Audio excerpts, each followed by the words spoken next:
Now, where we come in and why this solution is so fascinating is with ZKTLS, we're not screen scraping. We're verifying that data, like this data has come from this specific server, and this is what comes with it. But on the login itself, we are not logging in on their behalf. It's a user authenticated session where they're logging in on their own. We have no access. We cannot see that. And then we just verify the data on the back end. The neobank has a big distribution of users. Like I said this earlier in the conversation, right? They have found product market fit for the most part globally. But the problem with them is just like their average revenue per user is very low, especially when they start even doing like these things like cashback and all. They're trying to get people in the door, but they're not making that much money on users, right? So they're now seeing that credit is really where we can increase our revenues per user, and it also makes the solution a lot stickier, as in like you now have created a full ecosystem within your neobank where people do not want to leave to go to another one. One of the hardest parts is just like also understanding cycles and timing. There are cycles and timing in business, and especially when you're dealing with new technologies too. So in the Web3 space, we see it go up, but we also see it go down. And when it goes down hard. Thank you so much, Elo, for joining me on the podcast today.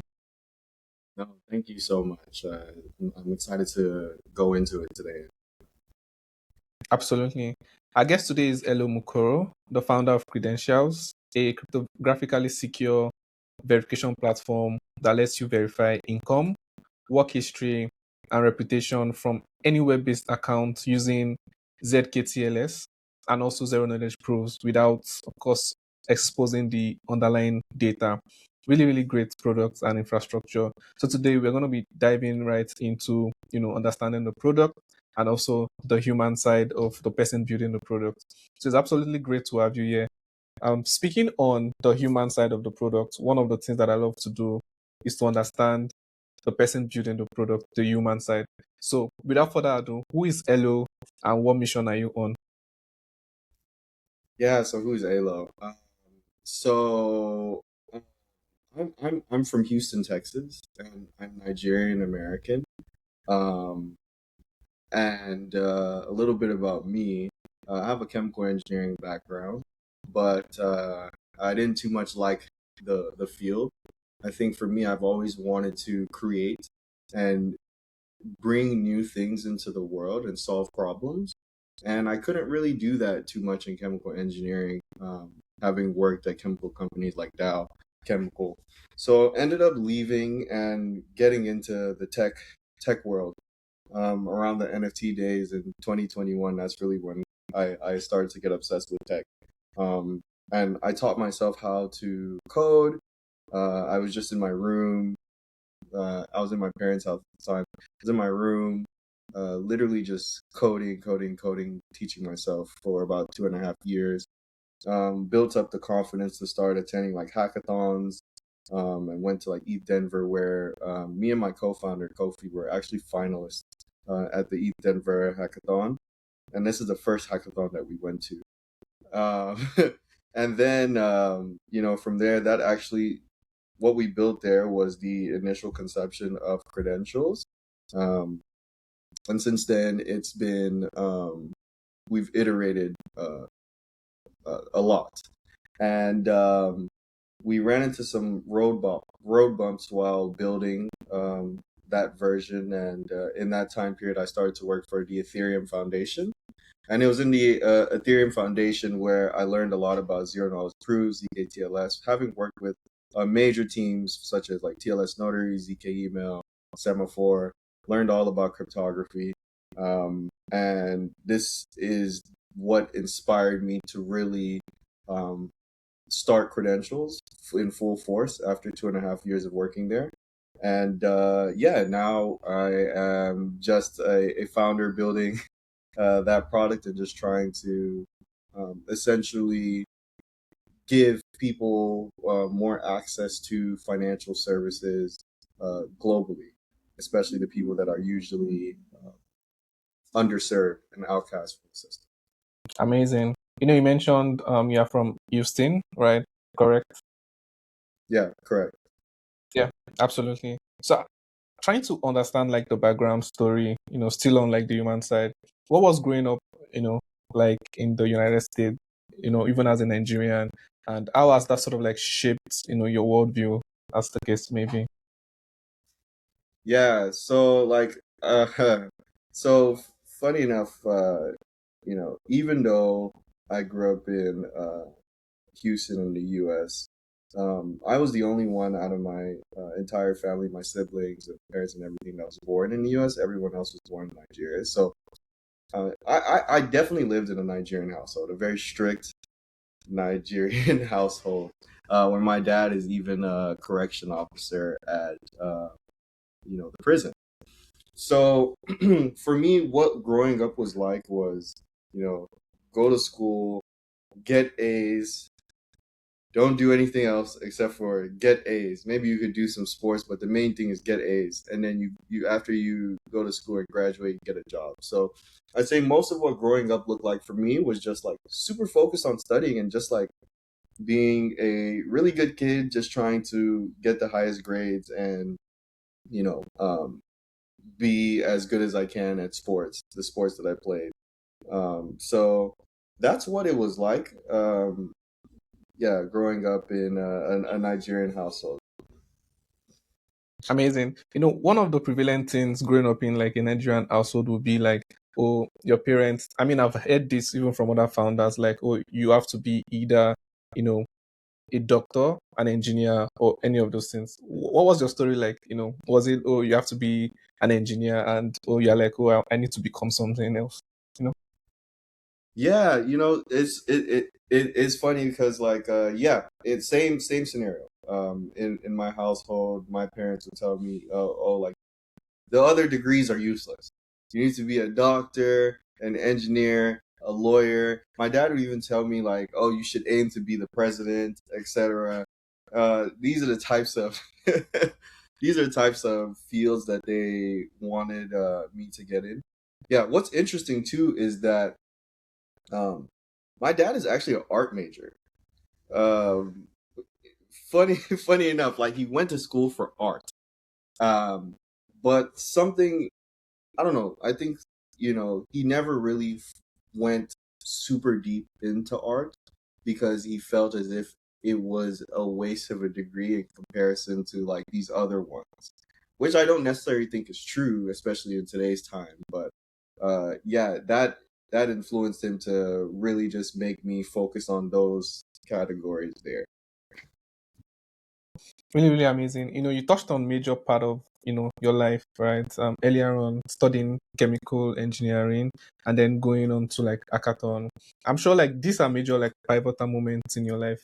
If you want to structure it, what are some three pivotal moments that has basically changed like the trajectory of your life over time?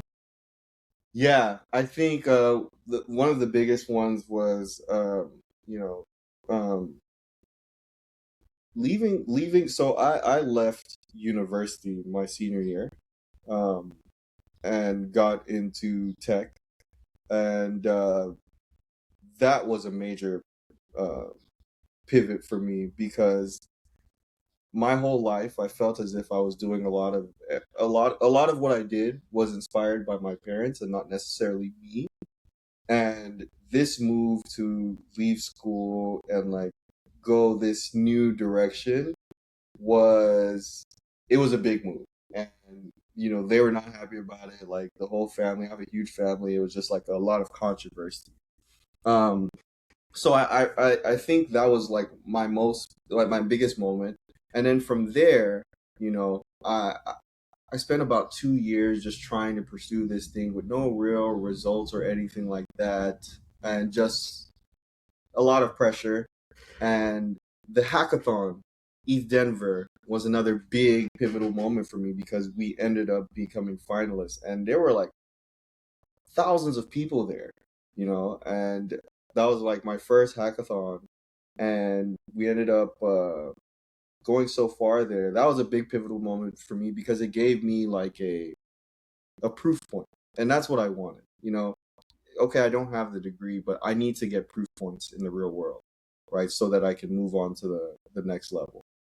And then from East Denver, another pivotal moment was I took a risk and went to a residency in Berlin called Funding the Commons, where I met people all around, like from the Ethereum Foundation. They were in that residency, people that were, doing cryptography, people that are from MIT, Harvard, etc. Right. And I made a lot of friends and great connections, and ultimately that experience is what propelled me towards getting the job at the foundation. Um, and yeah, I'd say those are a lot of the pivotal moments that led to where I am today. Yeah, I think in insights, you've been able to like sort of like connect the dots to like the major pivotal moments in your life. Really, really interesting. If by any chance, by this experience and also, this adventure, how would you describe yourself in 3 words? Yeah, in 3 words. So one is relentless.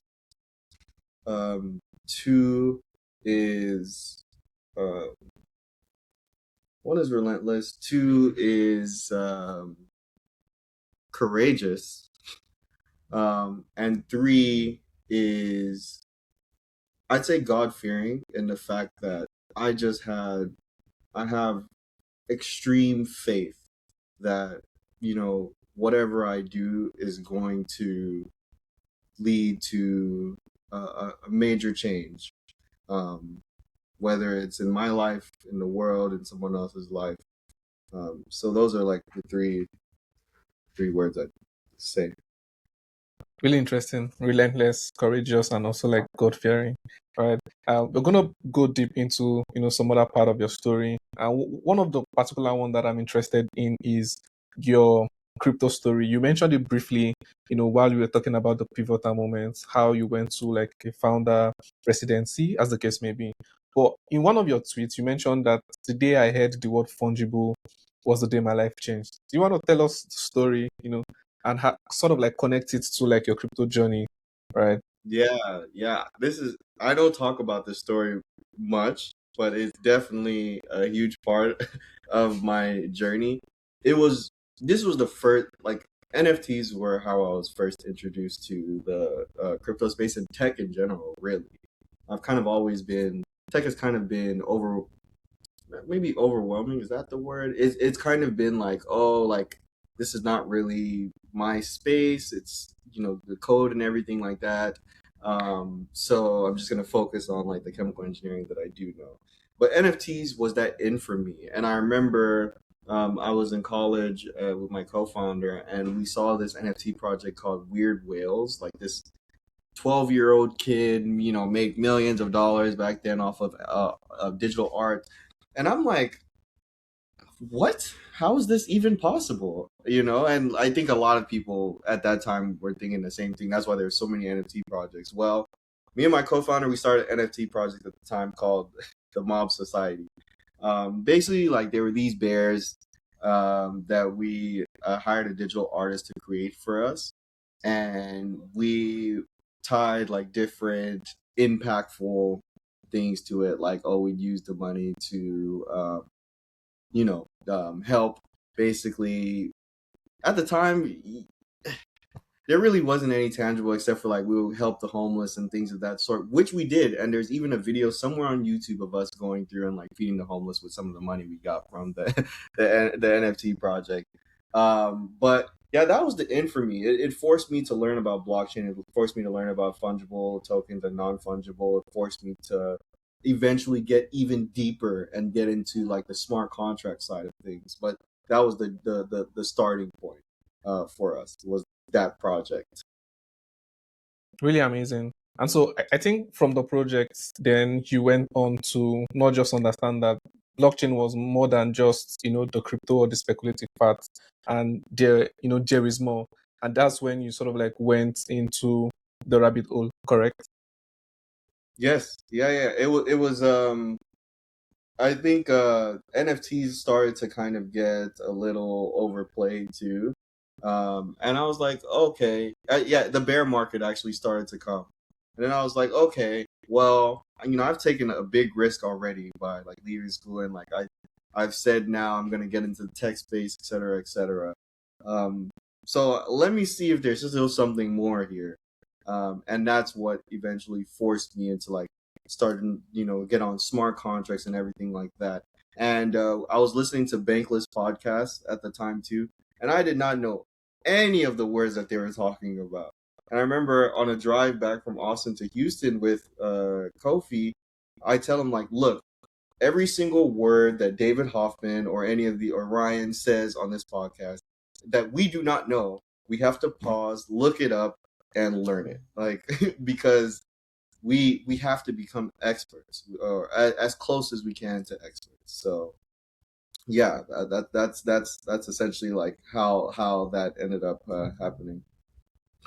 Amazing. Right now I've been able to see that there are quite a number of interesting parts to like your story, crypto story. One other part is like the founder residency, and which later led to getting a job at the Ethereum Foundation. Do you want to walk us through how that happened and some of the experience that you learned and biggest lessons learned working at Ethereum at the time?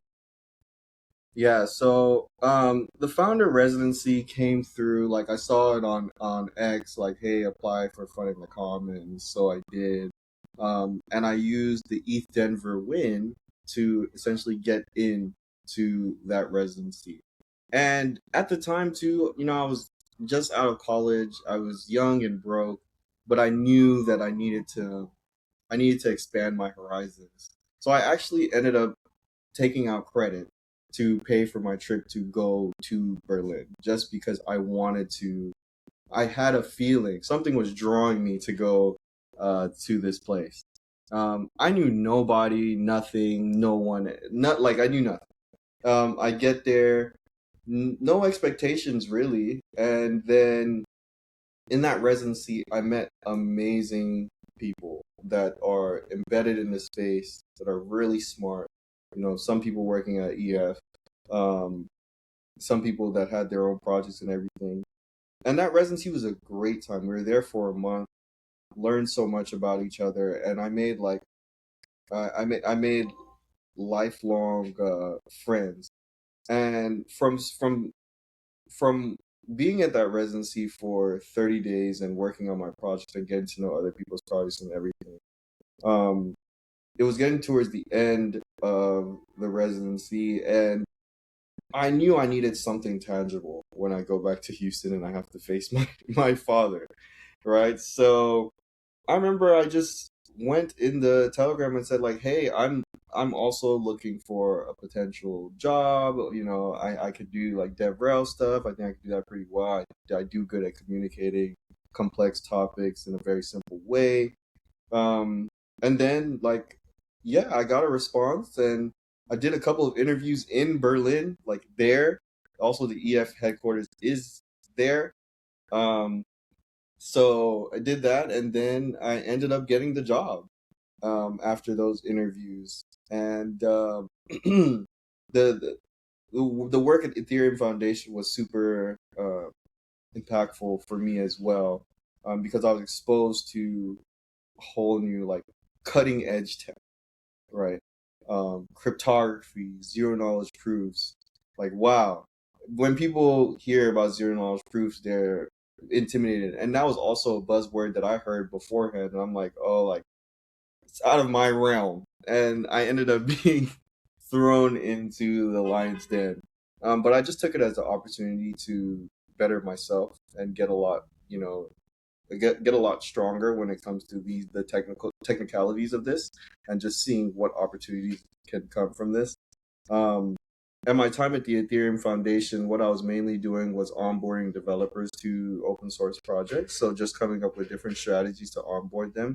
So I would travel to different countries and go to different conferences and basically like educate people on Ethereum, on ZK, and different projects and how this can be used within their project.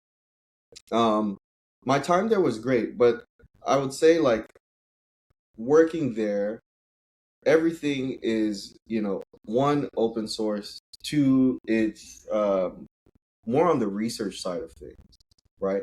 And I'm very much a practical person that is in the real world. Like I have family in all over the world, Nigeria, all over, and there are real problems, right? Um, whether it's access to credit, whether it's payments, whether it's all these things. So a lot of my time there, I in the back of my head is like, okay, this technology is super cool, but how can we actually apply this to real people in the real world, to solve real problems? Um, and in that thinking, that's where I was like, oh, okay, ZK email, we're able to verify data from emails. That's cool, but it's not the best when it comes to like a user experience. Then there's TLS Notary or ZK TLS, where you can now verify web data. And that was like, whoa, that's really cool. And I've heard of companies like Plaid, Argyle, where they're already aggregating a bunch of these like bank accounts, and then they do these verifications. So I was like, okay, why can't we do the same with all these online accounts where the digital economy earns, like creators, gig workers, etc.? Why can't we aggregate a bunch of these platforms, use ZKTLS to verify their data so that they can access credit easier? And that is essentially like how we ended up getting to uh, this solution. Yeah, amazing. Now, I quickly want to take us back a little bit on some certain things that I feel like I should learn myself. The first part was the part where you mentioned, you were going for the founder residency. Something was telling you within that you need to go, right? I guess that was sort of like betting on yourself and listening to like your inner voice. That's one lesson I want to pick for whosoever is watching, this video or this podcast, right? And that's one lesson. The other lesson that I see is sort of like um taking bets, right? Sometimes you might not be ready for certain things, but you just need to like take, the bets as the case may be. Thank you so much for sharing that. And you also sort of like gave like a segue into like building credentials, right? After experiencing that, oh, we need something that needs to work in the real world, right? And hence why it led to you building credential. I wanted you to sort of like walk us through that, but you already mentioned briefly, right? But if you want to explain, how do you explain credentials to your mom? Okay. Um, if I wanted to explain to my mom, it's like, okay, mom, when we look at the credit space today, it is tailored towards a certain demographic. These are people that are, W-2 earners that have traditional payroll. Um, and if you look at my generation, if you look at me, I have earned from random places on the internet that do not come with a W-2. How does someone like me access credit? I don't know. That's what she would probably say then. Then I would now lead into, okay, so what we do at Credentials is we take all these platforms where people are earning from, people like me, Gen Z, that are YouTubers, that are people influencers, creators, freelancers, etc. And we aggregate them, and we make it very easy for these people to verify their income, their reputation, and their history, from these platforms without needing a traditional credit score or traditional payroll, so that they can access credit um, easier and at fairer terms, right? And that's how I'll explain it to her. I hope that was a good, simple explanation.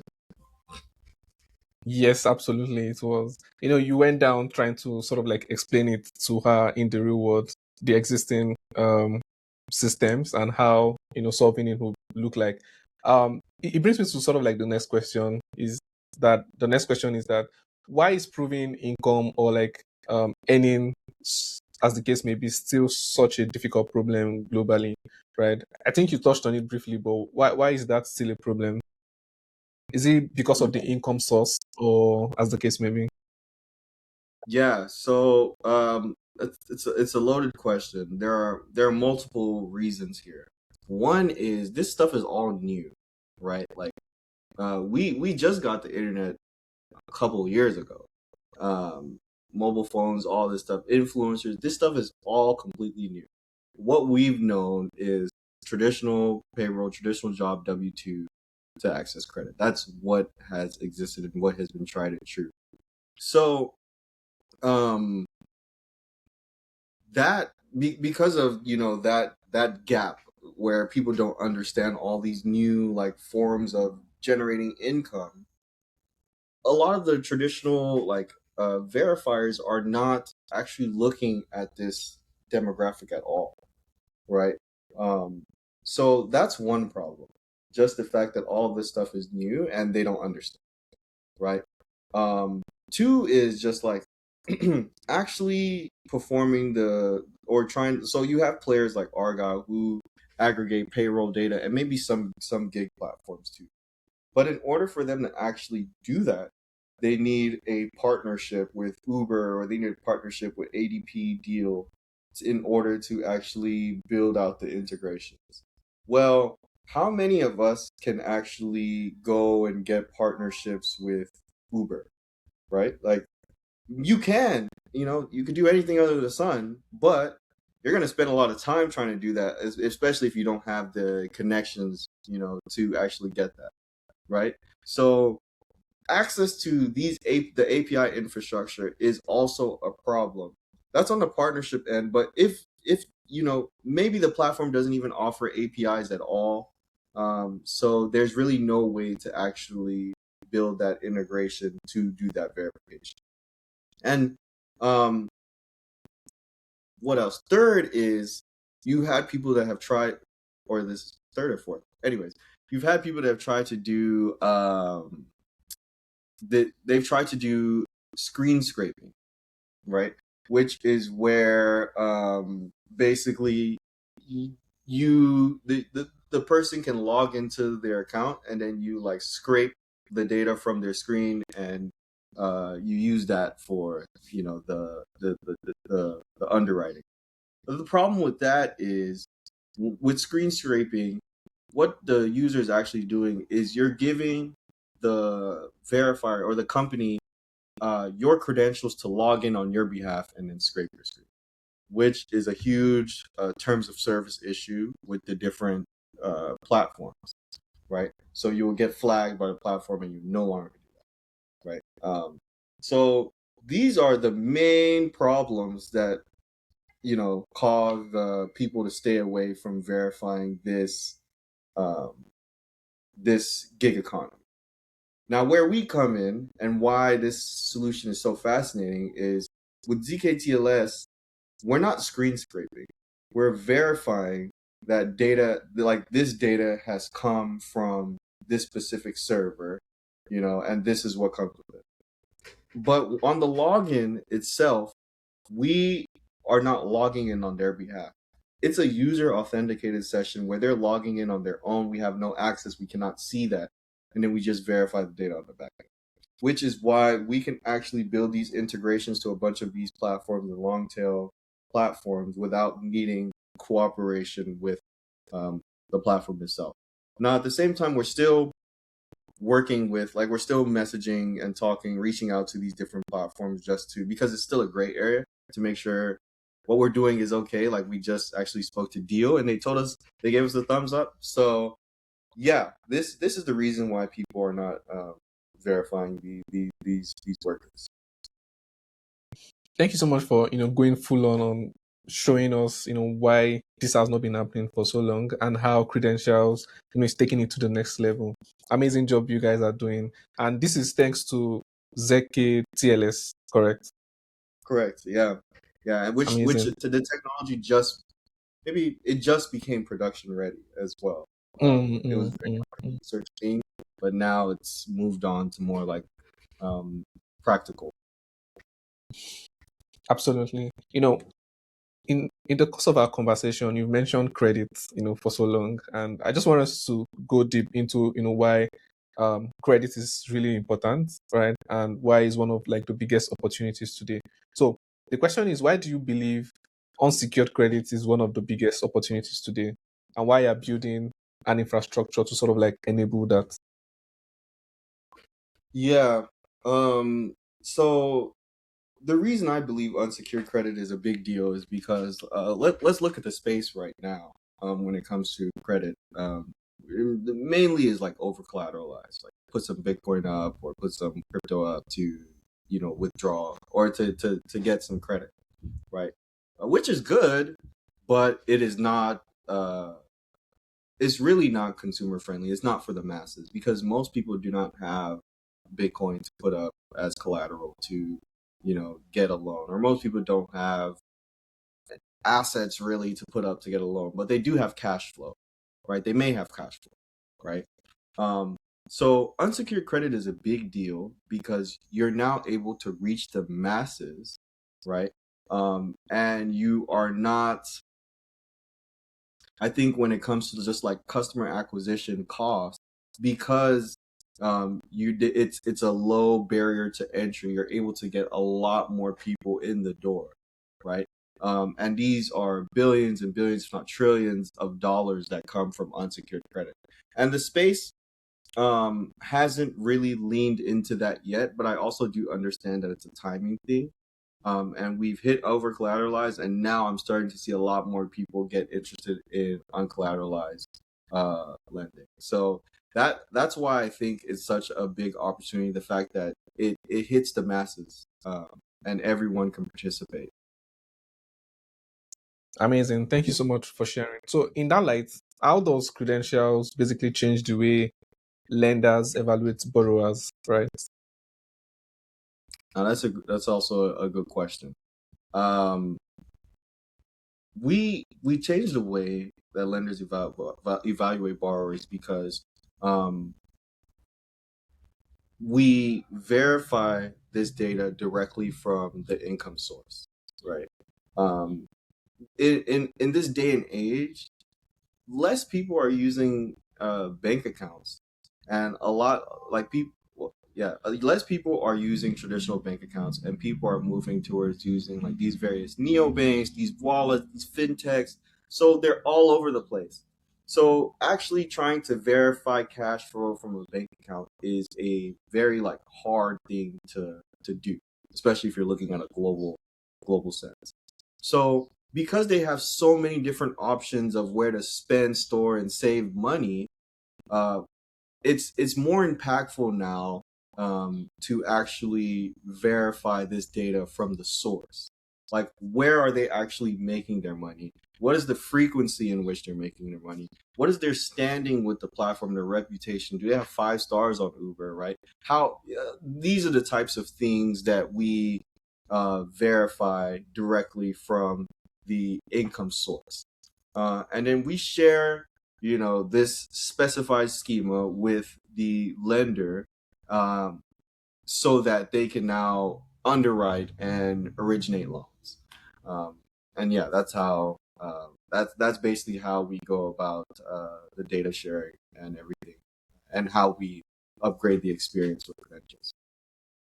Awesome, awesome. So, this conversation will be building upon what we are discussing, right?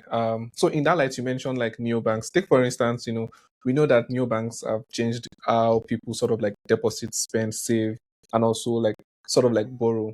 So I'm seeing a scenario where credentials comes into the play for neobanks, right? And so I'm sure like you guys, part of your partners or people you'll be working with will be neobanks, right? How does that integration work, right, for you guys? Yeah, so how it works basically is the neobank essentially the neobank has a big distribution of users. Like I said this earlier in the conversation, right? They have found product market fit for the most part, um, globally. But the problem with them is just like their average revenue per user is very low. Especially when they start even doing like these things like cashback and all. They're trying to get people in the door, but they're not making that much money on users, right? So they're now seeing that credit is really where we can increase our revenues per user, and it also makes the solution a lot stickier. As in, like, you now have created a full ecosystem within your neobank where people do not want to leave to go to another one, right? So how the integration works with credentials essentially is they use our API. So we have one API that integrates to all these various platforms. They integrate it into their app, and they maybe have a credit section within their app where maybe someone wants to get like a cash advance, like a payday loan, whatever it is, right? Then the borrowers can then like go to that section, click it, choose the platforms that they earned from, and then they will just do the login flow for each of the platforms. And then the appropriate data will be shared with the lender to do the underwriting and credit. Uh, yeah, credit. Absolutely. So I see a lot of scenario, right? Because of the niche you guys are particularly solving for, right? I'm sure you guys will be disrupting a lot of industry niche, as the case may be, right? And I think one of those niche would be like RWAs, because RWAs also have like a part of trying to do like structured lending to certain people, as the case may be, depending on how the RWA is structured, right? For Mhm. RWAs, right? How do you think credentials also can play a role? Because in a sense, you have to underwrite the people that you are sort of like lending to. Yeah, so RWAs are a huge innovation within the space where you can tokenize these real world assets such as houses, you can tokenize car, any like asset really, stocks. But now we're even starting to see the tokenization of loans, right? And credit. And where I think this is you know going to play a big role is just like allowing the masses or retail to be able to actually like make money from these like lending operations that happen within neobanks and different like lenders, etc. Basically, um, what I see starting to take place is that you know these lenders and stuff are starting to tokenize a pool where retail investors can put money inside of this pool, invest in it, and then lending operations take place. And from the returns of these lending operations, these retail investors can actually earn, right? And like now you can create these sort of like yield plays that can extend throughout the space, can be embedded in different wallets, etc., to where people can now earn yield on unsecured credit. And that's where I see RWA starting to like really take off within this credit space, and the opportunity is really starting to take form there. So yeah. Yeah, amazing, amazing. Now talking about credentials itself, as a product and as a company, what's credentials' biggest competitive advantage as of now? Yeah, that's a our biggest competitive advantage right now, when we're looking at the space is, you know, there's a couple, but I just say like the technology that we use is just fundamentally different and new in the fact that we're able to actually add integrations super fast at low cost, and we're able to our coverage can be much larger than all of the different uh, providers that currently are in the market, because we don't necessarily need the partnership, etc., or the API access, all of that type of thing. So that's one of our biggest competitive advantage that we're taking advantage of right now, and the fact that with each integration, because in order to actually do an integration, it is a process too, and you do need access to an account. So it's not a super easy thing. But with each integration, we are expanding our coverage, the amount of like borrowers instantly. Um, and then on top of that, one other thing that we're also doing is we are partnered with capital providers. We are also partnered with people that do collections in different markets, so that when we go to Neobank X, we say, okay, we do provide the verification, but we also have a capital provider that can help with facilitating or like actually providing the liquidity for your lending operations. And then from a collection standpoint, there's this provider that can help, that we're partnered with, that can help you guys in terms of like getting the money back, right? Um, so these are the ways that I see that we have a competitive advantage right now. We're just trying to bring the full ecosystem directly to our customers. Amazing. Thank you so much for sharing. I think when you mentioned the other part of like the LP side and also collection side, then something just lit up in my head. Like I think that's really competitive. That's really like competitive advantage other than like the technology itself, right? Yeah, Speaking of the competition, as the case may be, now in the light of as a company, you mentioned certain providers in the traditional space like Blade, correct? yeah. Hmm. Yeah, amazing. So, how do you think about competitors? Are you guys, on the same plane, or what do you think about competition generally?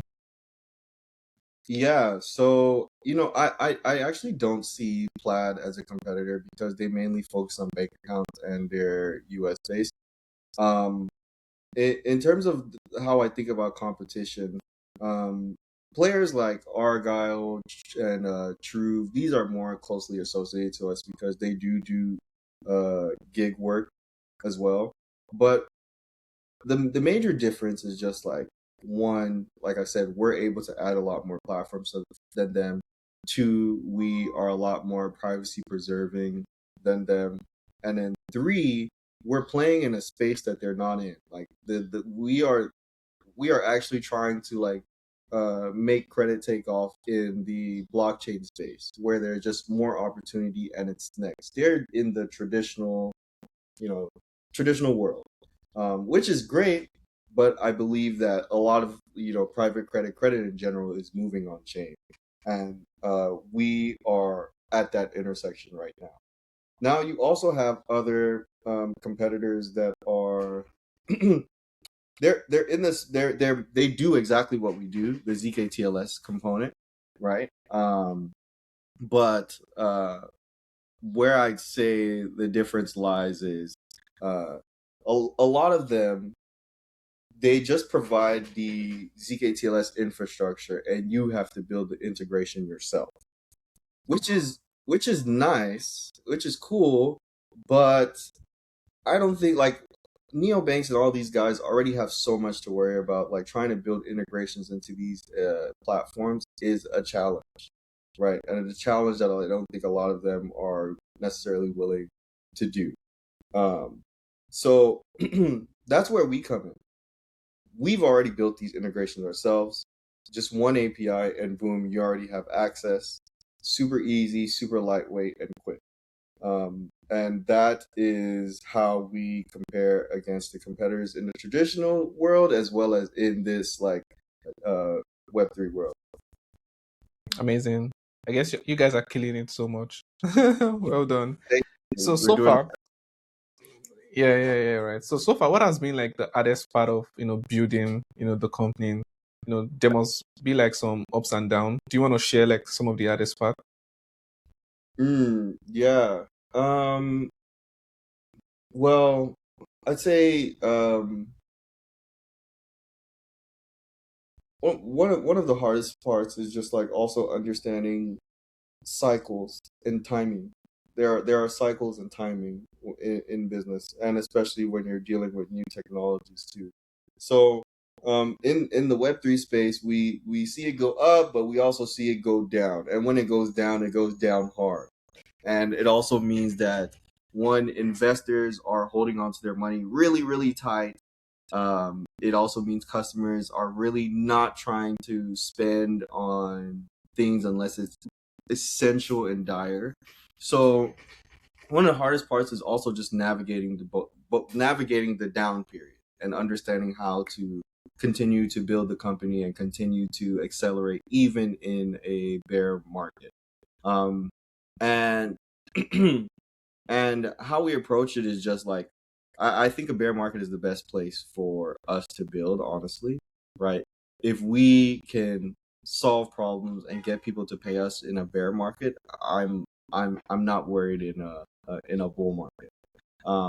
So that's what I would say the hardest part is just navigating the bear cycle and just really trying to communicate the value proposition um, to these customers, and yeah, just to continue to grow in this cycle as well. Absolutely. Now it brings me to like the next part of this conversation where you've tweeted quite a number of things, right? Let's talk about some of them. In the past, you've mentioned that founders need to fail and adapt quickly. And from like your conversation about what you guys are building and the others part, do you want to share how you personally practice that? While building this amazing tech or your company, how do you fail and basically like adapt quickly? Yeah. So it's written that failure is going to happen. Like it's expected, right? Like whether it's a technology that breaks, whether it's an investor that pulls out, there's multiple failures that happen as a business and being a founder.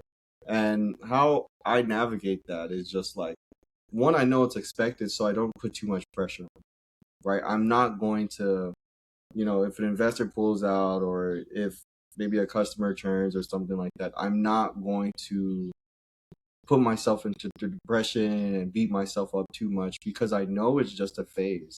And in that phase, I just feel like kind of somber. It's just like I keep it cool. Maybe I try and do something to take my mind off of it, enjoy, and just keep moving, right? We have to just keep putting one foot in front of the other and understand that failures will come. But the best opportunities are tackling that failure and, getting around it and continuing. And there are brighter days ahead. So that's how I go about it. Nice. So for someone watching, this is your cue to keep moving. There's like this tweet or like this word, like a moving man who meets his luck, right? So like keep moving. One other thing that I'm curious about, which of course, like you've talked about, really is you've argued that building in public is dead, right? Do you want to shed sort of like more light to that because we've seen quite a number of like indie hackers, even like other founders, sort of like build in public and their product has gotten like sort of like adoption as the case may be. What's your thesis like? Yeah. Wow, you really gone through my tweets, even my controversial ones. Yes, I do think building in public is dead. I think there was a time for it, but that time is not now. Um, the way that I think to approach it now is just like you need to you need to build in private. You need to go and speak to customers. You really need to figure out like what your value proposition is, what problem you're solving, and the distribution, um, the distribution part of it as well. And when you and then when you come out with it with a bang, like okay, like we have this distribution, we have all the parts together, and this is what we're doing, right? That's when you like come out in public and start like posting more about what you're doing. But I think in terms of like everyday tweeting about like your journey building your product is not as um, enticing as it once was. I think what's more enticing is just like you know you build the thing, you get the distribution, you come out with it, and like yeah, you show the world. You know, now it's better to just be locked in and just come out with a bang, and that's what I think. All right, so just to get you, precisely, what you mean by building in private is going into the weeds of meeting your customers where they are, correct? Mhm. And then once you're able to like sort of like figure out distribution in a way, right, then you can come out and start saying, oh, we've done this, we've done that. That's interesting. So it brings me to like my next question of how should founders think about distribution today, really? Like what's your perspective to this? Yeah. So it very much depends on the type of business that you're also building. But I always say distribution first over the technical. Like you can sell like if you can sell good or if you can sell well, you can sell a shitty product. But even if the product is great and you can't sell, then nobody's gonna buy it. So this shows me that selling is the most important part of the business and the technicalities of it, the after part. So in that sense, like distribution is something that needs to be thought about every day, daily. Um, and there are many ways to go about distribution. One is like maybe like, you can partner with a certain company that has a huge user base. And then with that partnership, you also get access to that user base. That's a big play, right? That can boost your business tenfold. Or maybe like from with your business, it's more of like a direct sales play, and you need to hire a salesperson that's already embedded in your ICP, so that when you bring them on, they're making intros like this, right? So it very much depends on your type of business, but I'd say when it comes to distribution, think of the the way to get that distribution with the lowest cost, but also the highest ROI. Um, and that's how I'll go about thinking about distribution as a founder.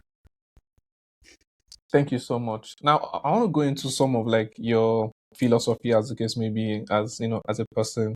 You've given us like a whole lot of insights into why you're building credentials, how you guys are solving that problem of verification using like an incredible technology.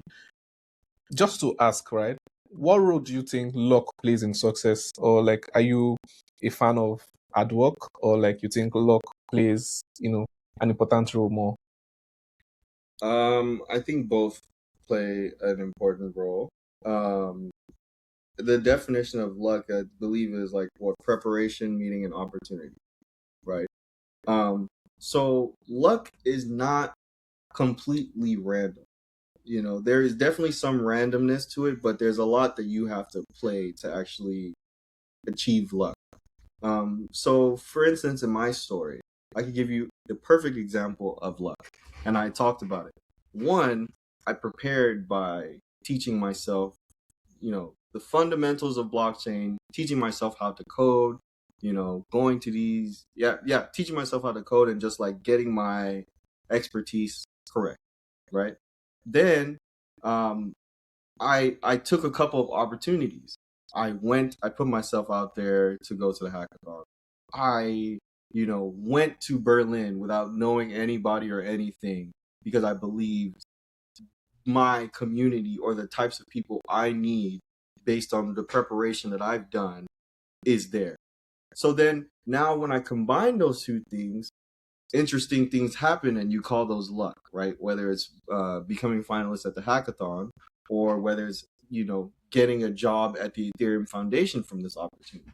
But all those things that we consider luck are just opportunity and preparation combined. Thank you so much for that beautiful insight. So using like yourself as an example, right?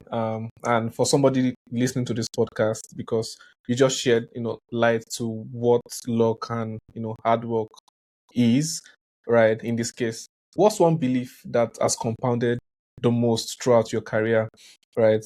From starting to code yourself or starting in chemical engineering up to now building credentials. What's like one belief that you've held and that has compounded so far?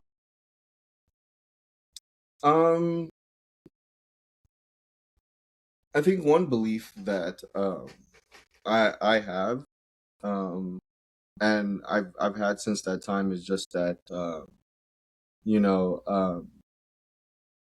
have you heard of the phrase ikigai? Yes, yes.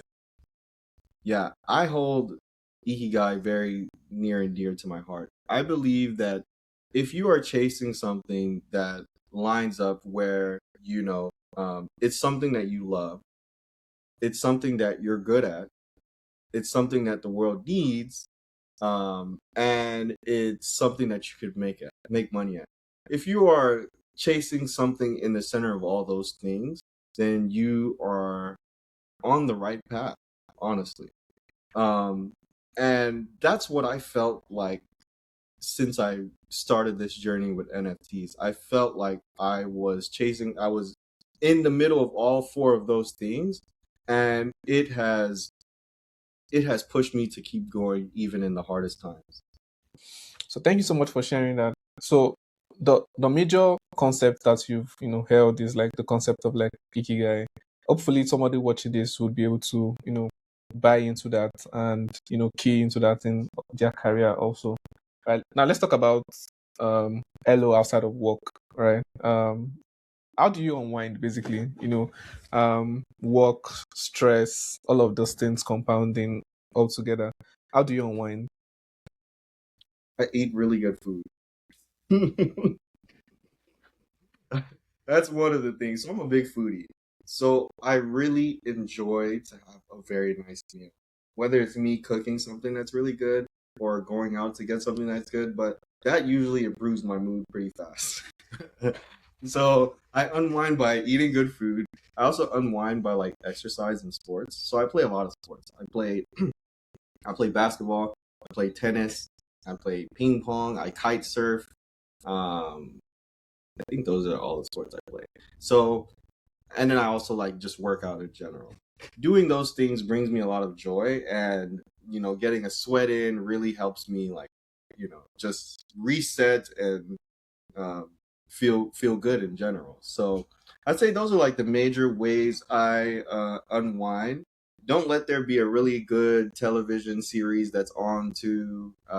That's also a way that I could unwind, like just watching some uh, good TV. So yeah, that's those are the ways that I want.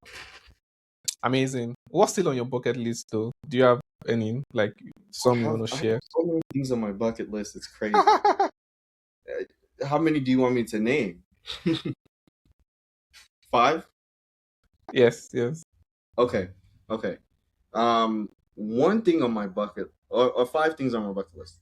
Okay, so one is I'd really love to actually build a my own robot, and I've been like looking into a bunch of uh, like I follow the TikTok stories of people that do that, but I really would love to go down that rabbit hole building like robotics and stuff. Two is I want to compete in a kite surfing like tournament. I spent some time kite surfing in Kenya, loved it, and I really want to get very good at it. Three, I would love to try and go pro or some version of that in tennis too. I also have taken a lot of lessons and I have a coach and trainer, and I've been playing tennis since I was in high school. Um, Four on my bucket list is I'd love to own a farm.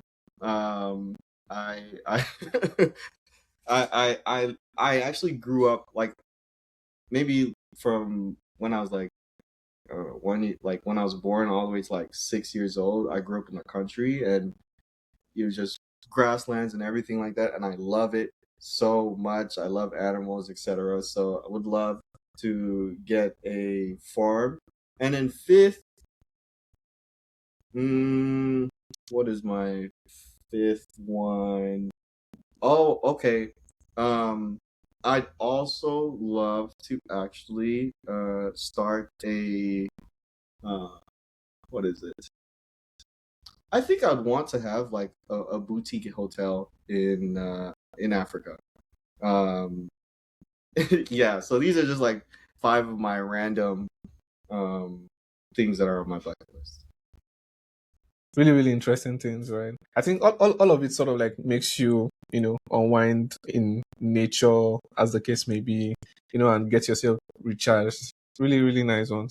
In all of these things, I did not hear you mention like your retirement number. Say like, I mean, like I was going to ask, right? So I wanted to picture your retirement number from like the bucket list of things that you do, and hence it sort of like brings me. What do you think your retirement number will look like?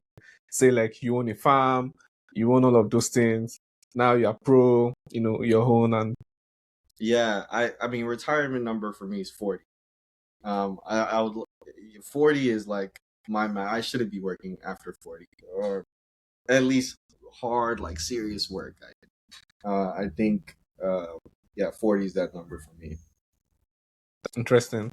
So I sort of like bring the podcast to a close. What does success look like for you personally in like 5 years first, and also like credentials? Do you want to share with us? So what the so for me personally success is my own personal success is having three things.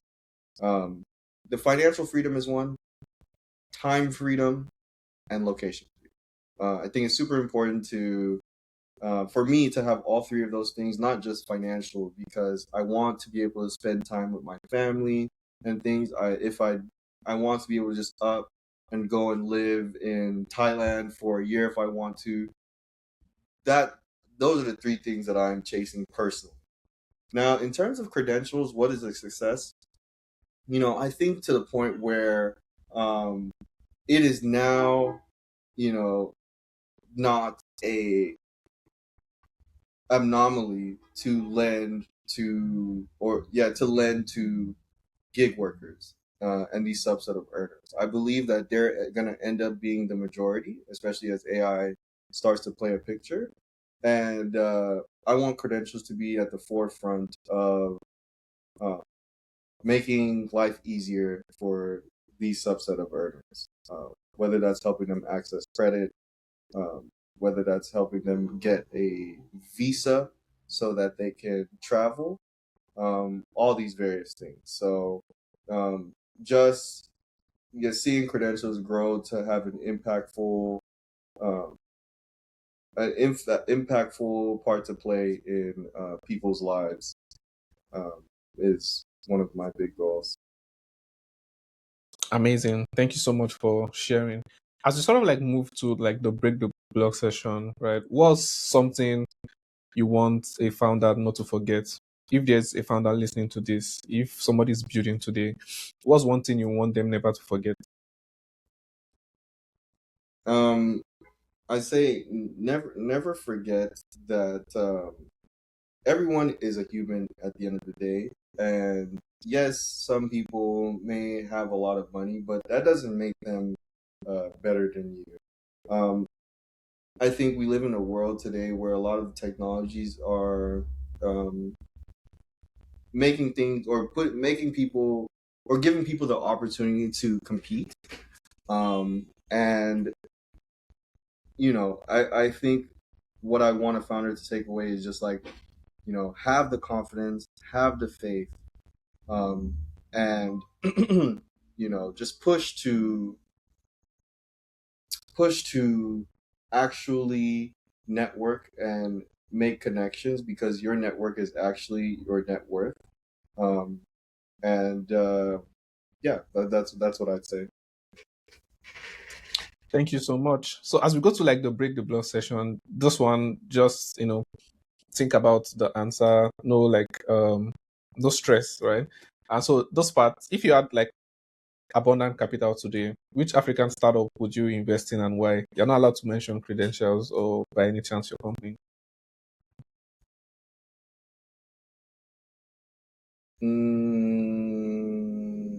Block radar. Oh, nice. And why? I mean, because I believe that what they're building is like super impactful. Just like having wallet infrastructure for businesses is um, very important, and yeah, I don't see that going away. I only see that becoming more and more important as time goes on. Absolutely. I think most of the founders that I've also asked on the pod, they mentioned block radar. So I'm sure like block radar is onto something great. Second part is what's one belief about crypto in Africa that you think is completely wrong? Mm,